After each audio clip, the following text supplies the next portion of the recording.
तो hello guys, आपका स्वागत है आज की इस नई वीडियो में। आज हम सरल स्तंभाकार उपकला यानी कि सरल उपकला के हमने दो पार्ट पढ़ लिए हैं, सरल सेल की उपकला और घनाभाकार, और तीसरा है सरल स्तंभाकार उपकला। उसमें पहले वाले वीडियो में हमने एक चीज देखी कि जो सरल सेल की उपकला है वो मॉडिफाइड होती है, सरल सेल की उपकला मॉडिफाइड नहीं होती है। घनाभाकार कोशिक जो उपकला है वो मॉडिफाइड होती है, और इस सरल स्तंभाकार उपकला रूपांतरित होती है ग्लैंड्स में, सुषमांकुर में, पक्षमाभ में। तो पहला स्ट्रक्चर ये फिगर है, यानी कि जो डायग्राम है वो है सरल स्तंभाकार उपकला।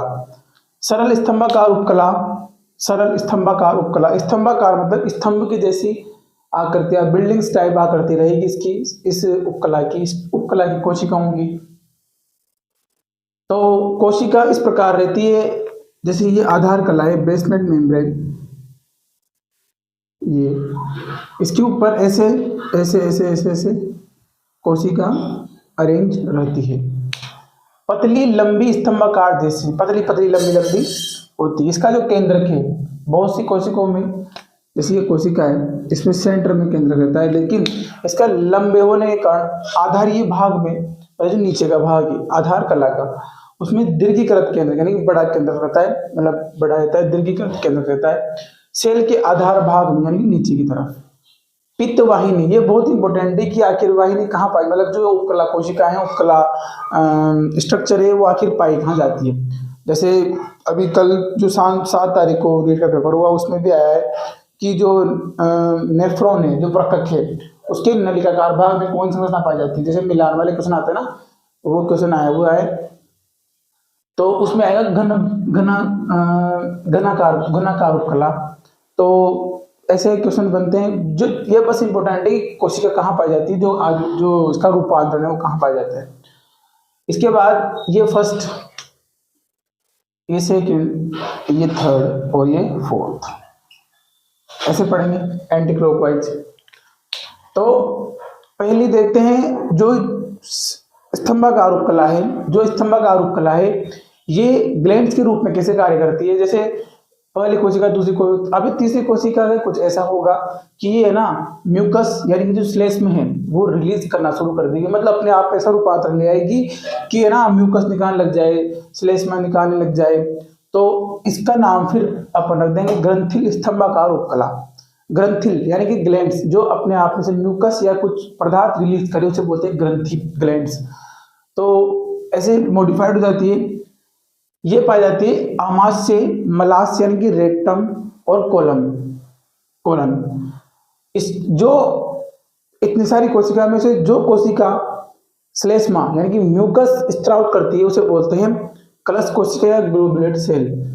कलश कोशिका या चषक भी नाम इसका, चषक, कलश कोशिका। कलश कोशिका कहाँ पाई जाती है, आमाशय, मलाशय और कोलोन।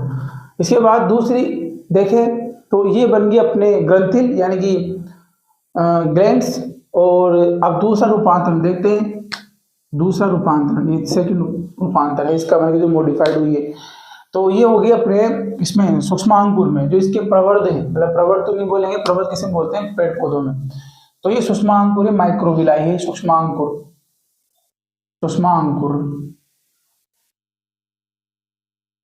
ये अपना जो सतही क्षेत्रफल है उसको बढ़ाने के लिए ये ऐसे रूपांतरित हो जाती है। इसका कार्य क्या है, अवशोषण का कार्य, अवशोषण। तो ये ऐसी जगह पाई जाएगी जहां पे अवशोषण हो रहा हो, तो पित्ताशय, पित्त आशय में पाई जाती है सुषमांकुर मॉडिफाइड, मतलब जो सरल स्तंभाकार उपकला है वो मॉडिफाइड होकर, जिसके ऊपर की जो कोशिका है वो मॉडिफाइड होकर सुषमांकुर बना देती है, यानी कि माइक्रोविलाई बन जाते हैं। माइक्रोविलाई बन जाने के लिए जो इसका कार्य है, मतलब जिस कार्य के लिए मॉडिफाइड हुई है वो कार्य करती है। तो इसको नाम देंगे हम ब्रश सदृश स्तंभाकार उपकला। ब्रश जैसी संरचना दिखाई देती है ऊपर की तरफ। तो दो मॉडिफाइड पढ़ लिए, पहला पढ़ा हमने ग्रंथिल के रूप में, दूसरा पढ़ा हमने ब्रश के यानी कि पित्ताशय में, और वो पाई जाती है आमाशय में, मलाशय में और कोलन में। तीसरा रूपांतरण, आप दोनों को मिलाएंगे, मतलब सूक्ष्मांकुर भी बनेंगे और ग्लैंड्स के रूप में भी कार्य करेगी, सूक्ष्मांकुर भी बनेंगे और ग्लैंड्स के रूप में भी कार्य करेंगे। तो कुछ कोशिका तो बन जाएगी सूक्ष्मांकुर के रूप में, और कुछ कोशिका बन जाएगी ग्रंथि के रूप में। तो म्यूकस का स्त्राव भी होगा, म्यूकस का स्त्राव यानी कि जो केमिकल है वो भी रिलीज होगा, और केमिकल रिलीज होने के साथ साथ अवशोषण का कार्य भी होगा। तो ये पाएगी छोटी आंत्र में। तो छोटी आंत्र में सबसे मुख्य पाचन होता है अपने भोजन का, तो वो इसकी वजह से होता है क्योंकि जो सरल स्तंभाकार उपकला कोशिका है, जो सरल स्तंभाकार उपकला है, ये ग्रंथि में भी सूक्ष्मांकुर में भी, और दोनों को मिलाकर ग्रंथि सूक्ष्मांकुर, इसका नाम हो जाएगा ब्रश सदृश, यानी कि जो ब्रश यानी कि जो ब्रश की तरह दिखे, सदृश यानी दिखना, ग्रंथिल स्तंभाकार उपकला। इतने बड़े बड़े नाम याद करने पड़ेंगे, कोई दिक्कत नहीं है, नाम से पता चल रहा है कौन किस में रूपांतरित हो रहा है। स्तंभाकार, ग्रंथिल और ब्रश सदृश में रूपांतरित छोटी आंख पाई जाती है। अब चौथा देखते हैं पक्षमाभिकृत। पक्षमाभ क्या होती है? बाल जैसी संरचना रहती है जो पदार्थ को आगे भेजने के लिए काम आती है। कोशिका अपने आप में ऐसा कुछ डेवलपमेंट कर लेती है जिससे वो जो उसके ऊपर पदार्थ आते हैं उसको आगे गमन कराने का कार्य करती है पक्षमाभ। तो ये घनाभ जो घनाकार कोशिका, जो घनाकार उपकला थी, उसमें हमने देखा पक्षमाभ भी देखा, सूक्ष्मांकुर भी देखा, यानी माइक्रोविलाई भी देखे। ये पाई जाती है मस्तिष्क अंडवाहिनी में। मस्तिष्क अंडवाहिनी में, मस्तिष्क को देखा जाए तो वो अंदर से तरल पदार्थ भरा रहता है, तो मस्तिष्क को जो अंदर मटेरियल को आगे भेजने के लिए ये ऐसे रूपांतरित हो जाती है। इसमें ऐसे बाल सदृश संरचना दिखाई देती है ऊपर, तो इसका नाम है पक्षमाभिकृत, यानी कि पक्षमाभ है इसमें, पक्षमाभिकृत स्तंभाकार उपकला। तो ये 4 प्रकार के रूपांतरण है स्तंभाकार उपकला में। जल्दी से रिवाइज करेंगे। पहला, ग्रंथि के रूप में जो कोशिका मतलब जो कोशिका म्यूकस रिलीज कर रही है, जो कोशिका म्यूकस रिलीज कर रही है उसे बोलते हैं कलश कोशिका, चषक कोशिका, ग्लोबुलेट सेल अंग्रेजी में। और म्यूकस स्त्राव कर रही है पाए आमाशय से, रेक्टम यानी कि मलाशय और कोलन में। दूसरा देखते हैं हम एक सूक्ष्मांकुर के रूप में। सूक्ष्मांकुर पाया जाता है पित्ताशय में। सूक्ष्मांकुर जो स्तंभाकार उपकला कोशिका है वो जो सूक्ष्मांकुर में रूपांतरित होती है तो ये पाई जाएगी फिर पित्ताशय में। उसके बाद देखते हैं नीचे, ये पाई जाएगी दोनों, अभी दोनों हो गई, सूक्ष्मांकुर भी हो गए और कलश कोशिका भी बन गई, इसमें ग्लोबुलेट सेल भी बन गई, तो दोनों कार्य करेंगे। तो ये पाई जाएगी छोटी आंत में। छोटी आंत में मुख्य पाचन होता है, जिसे देखते हैं मस्तिष्क में और अपने डिंबवाहिनी की यानी कि फोलिकल ट्यूब में, फोलिकल ट्यूब में पाई जाएगी। मस्तिष्क पक्षमाभिकृत स्तंभाकार उपकला कोशिका, कोशिका नहीं बोलना चाहिए, उपकला उपकला कोशिका है पर ये कोशिका, इसमें केंद्र बनाना भूल गए, केंद्र दीर्घीकृत केंद्र होता है। और जो मेन है वो पाई पित्तवाहिनी में। ऐसे डायरेक्ट आ जाए कि सरल स्तंभाकार उपकला कोशिका कहाँ पाई जाती है, तो पित्तवाहिनी पाई तो यहाँ भी जाती है, लेकिन ये मॉडिफाइड वर्जन है, पर एकदम एज इट इज, एकदम मतलब भाई बिल्कुल रूपांतर नहीं हुआ, वो कहाँ पाई जाएगी, पित्तवाहिनी में। तो इसके आगे आप देखते हैं कूट स्तरित स्तंभाकार, कूट स्तरित उपकला, कूट स्तरित, यहाँ तक नोट डाउन करो।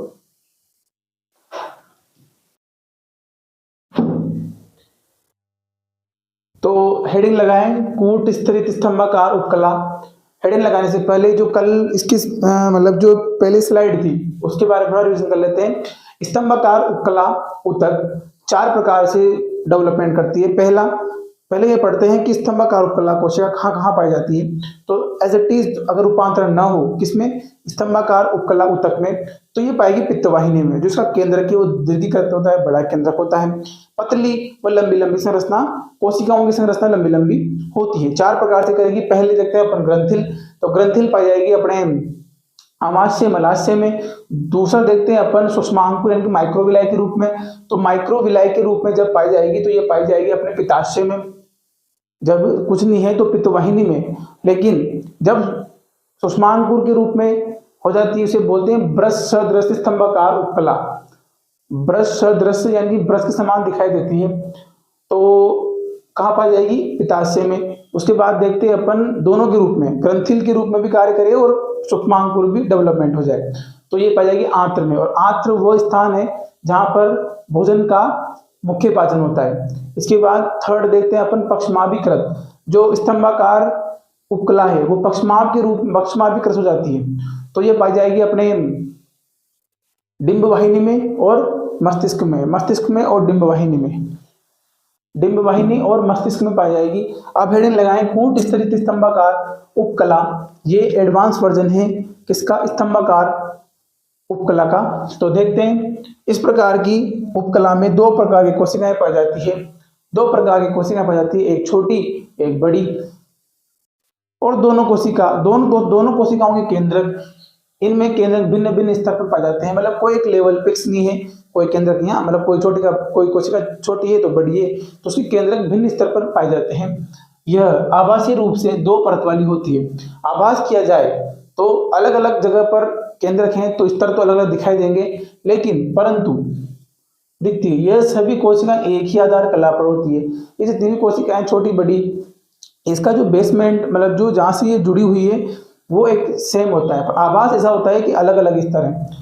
ठीक है, यह कूट स्तरितम कहलाती है। तो कूट स्तरित के दो तीन पॉइंट है। दो प्रकार की कोशिकाएं पाई जाती है, कोशिका केंद्रक भिन्न भिन्न स्तर पर होते हैं, आभासी परत दिखाई देती है, इसे बोलते हैं कूट स्तरित स्तंभाकार। उदाहरण के लिए पुरुषों के मूत्रमार्ग के एक भाग पर जो मेंस हैं उसमें जो एक भाग होता है उसमें पाई जाती है कूट स्तरित स्तंभाकार उपकला। रूपांतरण अब ये भी मॉडिफाइड होगी। कौन होगी मॉडिफाइड, कूट स्तरित स्तंभाकार उपकला। कूट शब्दों को बार बार बोलोगे तो ऐसे आ जाएंगे। तो इसमें देखते हैं कूट स्तरित स्तंभाकार ग्रंथिल स्तंभाकार ग्रंथिल, जो अपना पहला देखा था कहाँ पे पाई जाती थी, आमाशय मलाशय और कोलन में। ग्रंथिल उपकला इसमें स्तंभाकार कोशिकाओं के शीर्ष पर पक्षमाभ, पहले आ गया पक्षमाभिकृत मतलब कहाँ पर अपन ने जो 14 रूपांतर देखा था इस साइड पर, तो वो कहाँ पे पाई जाती थी, डिंब वाहिनी और मस्तिष्क के निलय में, जिसमें कलश कोशिका भी होती थी। नहीं, कलश कोशिका सिर्फ ग्रंथिल में होती है। पक्षमाभ पाई जाती है तथा छोटी कोशिकाओं श्लेष्म का स्त्राव करती है। हमने देखा कि दो प्रकार की कोशिका पाई जाती है जिनके केंद्र भिन्न भिन्न स्तर पर होते हैं। छोटी कोशिका जो म्यूकस जो श्लेष्म है उसका निस्राव करती है। इस प्रकार की उपकला हम लोगों में नासा मार्ग जो अपना जो CO2 O2 का जो मार्ग है उस पर पाई जाती है कूट स्तरित स्तंभाकार उपकला। वह प्रारंभिक श्वसनीयों में पाई जाती है। अब इसके बाद देखते हैं ग्रंथि। आखिर ग्रंथि होती क्या है, ग्रंथि यानी ग्लैंड्स आखिर होती क्या है। तो हेडिंग लगाएं ग्रंथि। तो स्तंभाकार तथा घनाभाकार, ये लाइट पहले भी लिखा बता दिया मैंने कि जो सल की उपकला, जो पहला वर्जन था सरल उपकला का, सल की ये मॉडिफाइड नहीं होगी। क्यों मॉडिफाइड नहीं होगी, कि इसको पोषण नहीं मिल पाता। इसके नीचे संयुक्त उपकला पाई जाती है जो इसे पोषण देती है। ये जो सल की उपकला है ये इसे भेद नहीं पाती। किसको भेद नहीं पाती, वाहिनियों को, और वाहिनियों में बहता है पोषण ले नहीं पाती। ठीक है, उसमें दो प्रकार, एक तो दो प्रकार देते हैं वहां पे देखें। स्तंभाकार तथा घनाभाकार कोशिकाएं ग्रंथियों का निर्माण करती है। स्तंभाकार और घनाकार, सल की नहीं।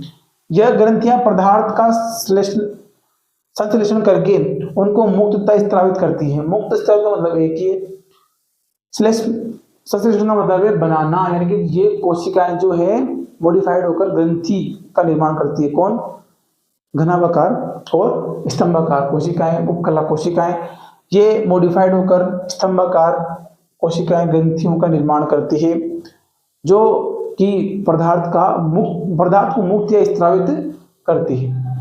तो इसके बाद देखते हैं ग्रंथियों के प्रकार। कितनी प्रकार की ग्रंथियां पाई जाती है अपने शरीर में, एक कोशिकीय, बहुकोशिकीय।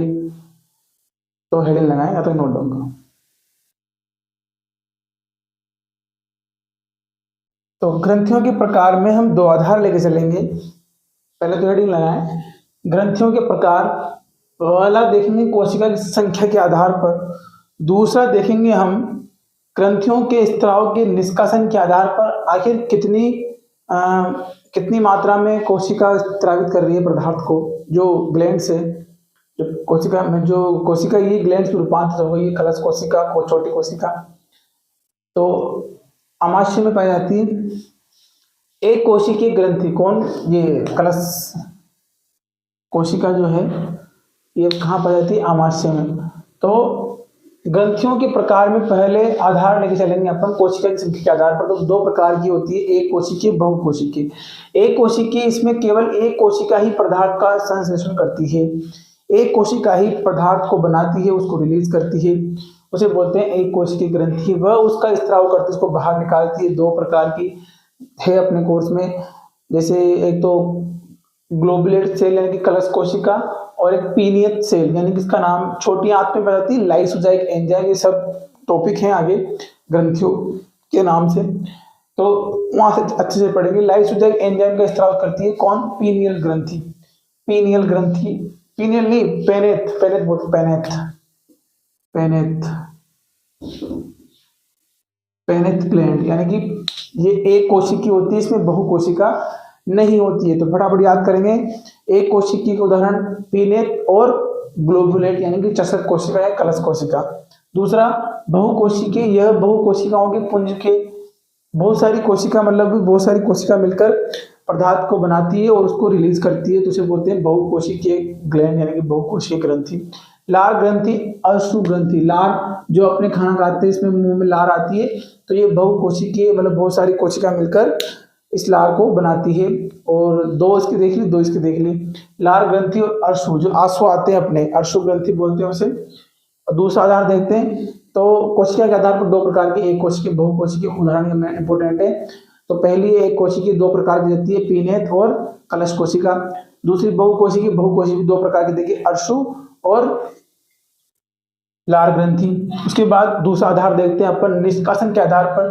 तो निष्कासन के आधार पर दो प्रकार की अंत बाह्य अंतःस्रावित और बहिस्रावी, अंतःस्रावी ग्रंथियां और बहिस्रावी ग्रंथियां, दो प्रकार की ग्रंथियां लगा देना यहाँ पे, ग्रंथियां,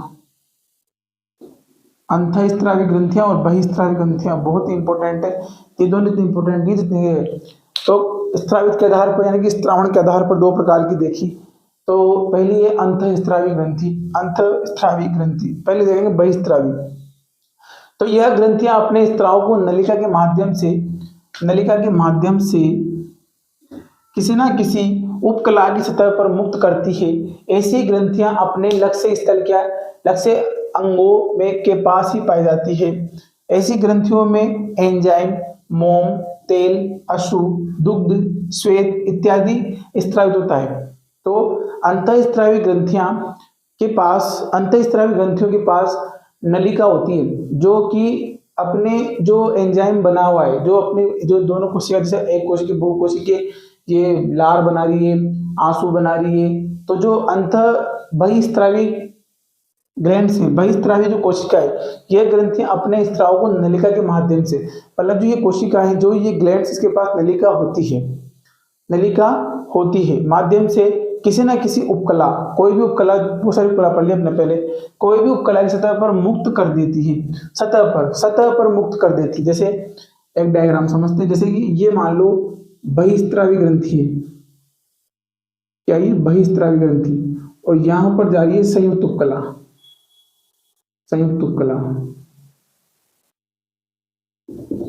कलश, ये मान लो घनाभाकार उपकला, ये आधार कला, नीचे ये कोशिका है, ये ग्लैंड्स बहिस्रावी है। मान लो कोई सी भी अश्रु ग्रंथि, नहीं श्वेत मान लो, श्वेत ग्रंथि जो कि अश्रु का निर्माण करती है, श्वेत ग्रंथि। तो श्वेत ग्रंथि मान लो ये, तो पसीना निकलेगा, तो यहां से निकलकर उपकला की सतह पर, यानी कि ऊपरी, जैसे पसीना आता है, तो इसके जो लक्ष्य स्थल है, मतलब जिसको नमी बना, जो स्किन को नमी बनाना है, रूखापन को दूर करना है, तो उसके लिए बिल्कुल पास में, ऐसे नहीं है कि यहाँ पर पाई जा रही है अश्रु ग्रंथि और पसीने यहाँ आ रहे हैं, ऐसे नहीं, पास में बिल्कुल छोटी छोटी रहती है, बहुत छोटी छोटी। तो बहिस्रावी ग्रंथियों में ग्रंथियां, मतलब जो नलिका है ये पाई जाती है, तो नलिकाहीन नहीं, ये तो नलिका युक्त रहती है, से किसी न किसी उपकला की सतह पर मुक्त कर देती है। ऐसी ग्रंथियां अपने लक्ष्य अंगों के पास पाई जाती है। लक्ष्य अंगों मतलब समझ गए आप, बिल्कुल पास में पाई जाएगी, ठीक है। ऐसी ग्रंथियों में एंजाइम, मोम, तेल, अश्रु, एंजाइम, मोम, एंजाइम बहुत इंपॉर्टेंट, एंजाइम, और बहिस्रावी में बनेंगे, अंतःस्रावी में बनेंगे हार्मोन, अंतःस्रावी में कौन बनेंगे? हार्मोन। बहिस्रावी में कौन बन रहा है? एंजाइम। मोम, तेल, अश्रु तेल आता है शरीर स्किन पर, दुग्ध, श्वेत इत्यादि श्वेत स्रावित होता है। अब देखते हैं ग्रंथियां। तो सबसे 3 ही ग्रंथियां हैं, बाकी सब अंतःस्रावी। तो आशु ग्रंथि, आशु दूध दूध का स्त्रावण, श्वेत ग्रंथि और जठर जठर का निर्माण करती है, पेट में पाई जाती है। अपन पाचन तंत्र पढ़ेंगे, वहां पर आएगी ग्रंथि, जठर ग्रंथि। इसके बाद अंतःस्रावी, यह नलिका अपने स्त्राव को, यह ग्रंथि आएगा यहाँ पे, यह अंतःस्रावी, यह ग्रंथि, अंतःस्रावी ग्रंथि, तो यह ग्रंथि अपने स्त्राव को अपने चारों तरफ स्थित द्रव्यों में स्त्रावित कर देती है और जहां से वह विसरण के द्वारा रक्त में चला जाता है। इनको नलिका विहीन ग्रंथियां भी कहते हैं।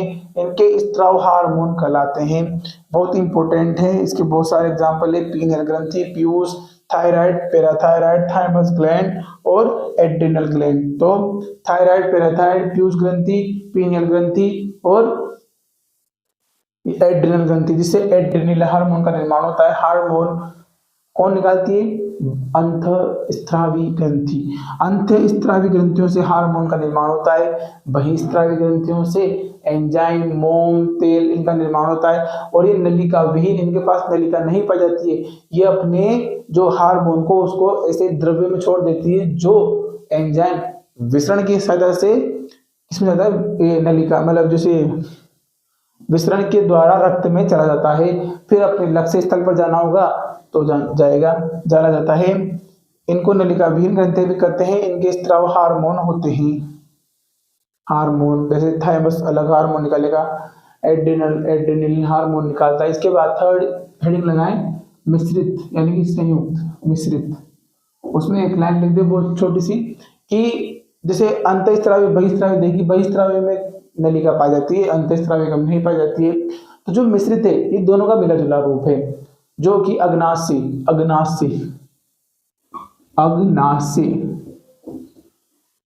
ग्रंथि होती है अपने आमाशय के नीचे अग्नाशय ग्रंथि पाई जाती है, जो कि अग्नाशय रस का स्रावित करती है। तो उसमें नलिका होती भी और नहीं भी होती है। तो इसलिए जो अंतःस्रावी और बहिःस्रावी दोनों का कार्य करते हैं, इसलिए मिश्रित ग्रंथि बोलते हैं। तो इसके बाद इसमें डायग्राम है, आगे डायग्राम के डिस्कस करेंगे, तो नोट डाउन करो।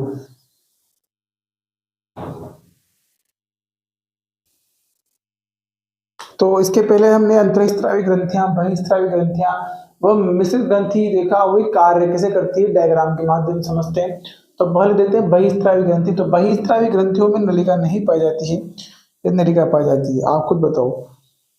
बहिःस्रावी ग्रंथियों में नलिका नहीं पाई जाती है, नलिका पाई जाती है। अंतःस्रावी ग्रंथियों में नलिका नहीं पाई जाती है। ग्रंथि में नलिका नहीं पाई जाती है, ग्रंथि में इसमें पाई जाएगी डक्ट यानी कि ग्रंथि, नलिका या वाहिनी। तो ये है अपनी ग्लैंड, ये बना रही है स्त्राव। तो ये ऐसे रिलीज हो रहा है, सतह पर आ रहा है, सतह उपकला सतह, किसी भी उपकला सतह पर अपने स्त्राव को स्त्रावित कर देती है। तो बहिःस्रावी ग्रंथि इस प्रकार कार्य करती है। अंतःस्रावी ग्रंथि जैसे ये कोशिकाओं का समूह है, ये ग्लैंड्स है, क्या ये ग्लैंड्स, तो ये अपने स्त्राव को स्त्रावित कर रहा है। और ये जो बाहर डॉट डॉट डॉट डॉट दिख रहा है, ये द्रव्य शरीर द्रव्य, इसमें यह अपने पदार्थ को मोचित यानी कि छोड़ देती है। फिर जो स्त्राव है वो विसरण की सहायता से डक्ट यानी कि जो वाहिनियां हैं, ब्लड वेसल से उसमें चला जाता है विसरण की सहायता से, जो कि एक हार्मोन की तरह कार्य करता है, हार्मोन देता है वैसे। उसके बाद आते हैं मिश्रित ग्रंथि। मिश्रित ग्रंथि में पहला प्रकार देखो आप, मेरोक्राइन, दूसरा एपोक्राइन, तीसरा होलोक्राइन। मेरो, एपो और होलो। तो विसरण जो मेरोक्राइन है, मेरोक्राइन में कोशिका में जो पदार्थ बनता है, जो मटेरियल बनता है, वो विसरण की सतह से बाहर आ जाता है। कोशिका के अंदर जो पदार्थ बनता है वो विसरण की सतह से बाहर आ जाता है, ऐसे बाहर रिलीज होएगा। तो उसे टीयर ग्लैंड, जो अपने आंसू है, आंसू ये कोशिका की तरफ बाहर आ रहे हैं पदार्थ थे, तो टीयर ग्लैंड में आंसू कोशिका से डायरेक्ट बाहर आते हैं। उसके बाद एपोक्राइन जो दुग्ध ग्रंथि है, उसमें जो कोशिका है वो ऐसे टूट कर बाहर चली जाती है। उसी प्रकार तेल ग्रंथि में भी, यानी कि सेबेसिक ग्लैंड में भी कोशिका टूटकर बाहर चली जाती है। तो कोशिका टूटकर इस बाहर चली जाती है। इसमें बस इसमें और इसमें इतना सा अंतर है कि इसमें जो शीर्ष का भाग है, कोशिका का शीर्ष का भाग है, वो टूट जाता है और इसमें पूरी की पूरी कोशिका ही बाहर चली जाती है। इसे बोलते हैं सेबेसिक ग्लैंड, तेल ग्रंथि। और मिश्रित ग्रंथि में आ रहे हैं दोनों इसमें, ठीक है। तो एपोक्राइन और ममेरी ग्लैंड, इसके बाद टियर ग्लैंड, तो नोट डाउन करें।